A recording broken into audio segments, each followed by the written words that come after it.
Bears are back.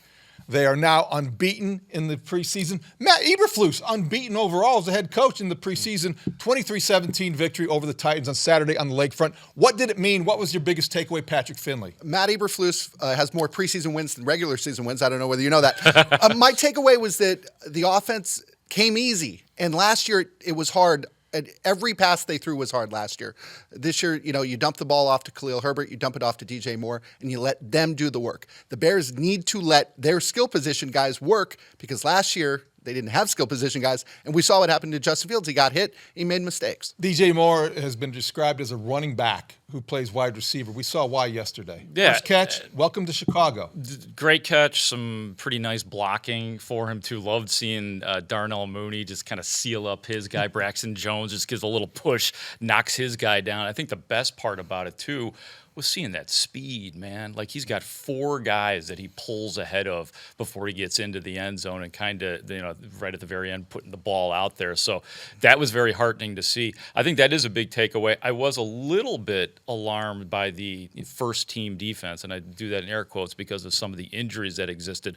But the Tennessee's offense moved the ball down the field just a little bit too easily, looked a little bit too much like last year. Get to the defense in a moment, but don't you think that yesterday, without throwing the ball down the field, Justin Fields had a perfect passer rating? The stats are, what they are, but it did say to him, this is what can happen when you let your playmakers make plays. This is what can happen if you can do simple better than he did last year. Well, I think if you look at the touchdown to Khalil Herbert, if you watch that play, last year he runs, right? Fields takes off probably as he sees that room in front of him, but instead he threw it to Herbert. He knew the blockers were going to get out there, and Herbert did the rest.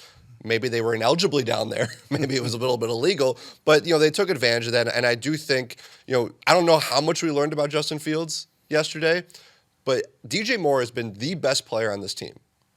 And there's not a close second. And you saw what he's capable of. And I think I'm almost more confident that he's going to lift Justin Fields more than anything else around Justin Fields this season. I think that's true. The receivers will make Justin Fields better. And I've maintained this. We're going to see growth in Justin Fields when we can say he makes his receivers better.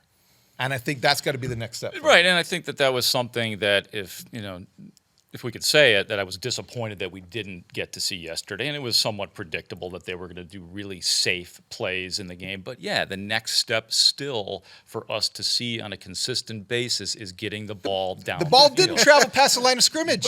But guess what? They scored 2 touchdowns. That's Right. That's fantastic. That's what you want. And he left, and he didn't get hurt. He had 7 snaps. 2 were touchdowns.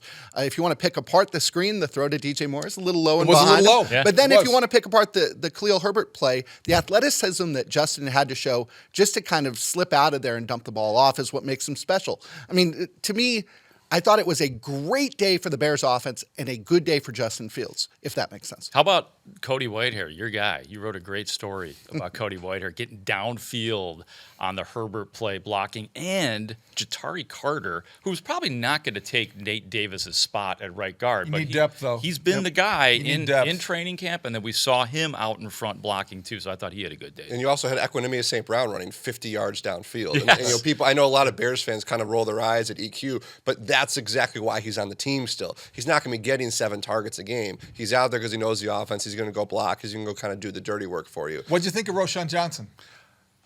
It was fun to watch running backs play in a game that kind of mattered because you really can't tell in practice. Right. You really can't.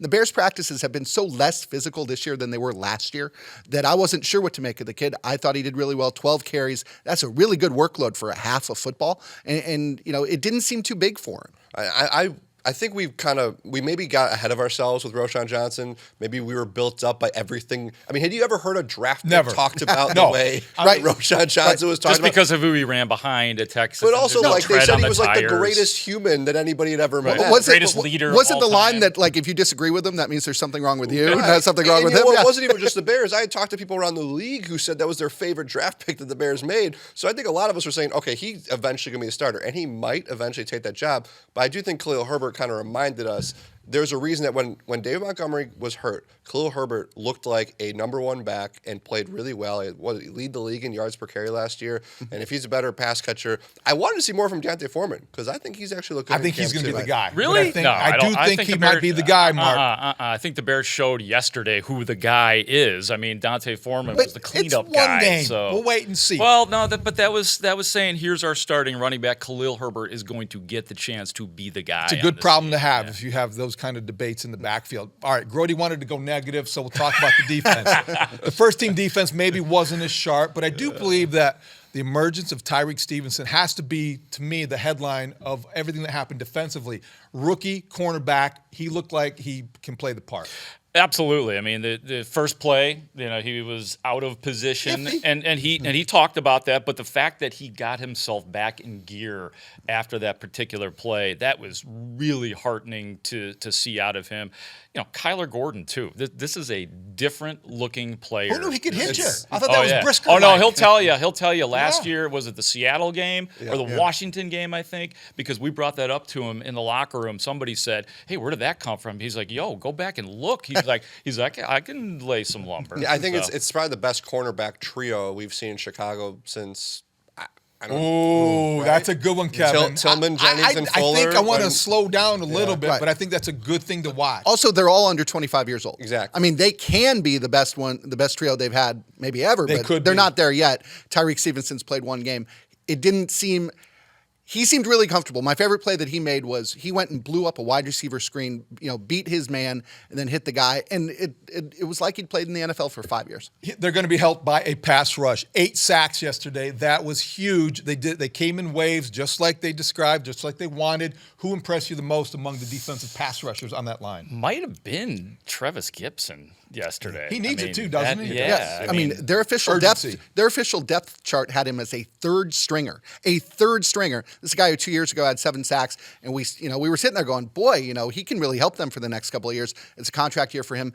He's got to make the team, and this was a good way to start. And I'm still not sold if he makes a team. I thought Terrell Lewis, who had the strip Same. sack yesterday, I imagine they're probably. You think vying. he could get cut? I think he could absolutely. get cut. Too little, too late. I don't know. I mean, right since day one of spring practices, Rasheem Green has been ahead of Travis Gibson every single. Don't you day. want a guy who's committed to proving himself and proving something? And you look, Rasheem Green's on a 1-year deal. You got to take into account that Gibson is desperate right now. He's in desperation mode. He had a nice year a couple of years ago with the 7 sacks, and quite frankly has been fading even since that season. And I don't want to hear about giving him an opportunity because he and Dominique Robinson had 1 sack after game 2 last year. That was something like 1,100 snaps. Good point.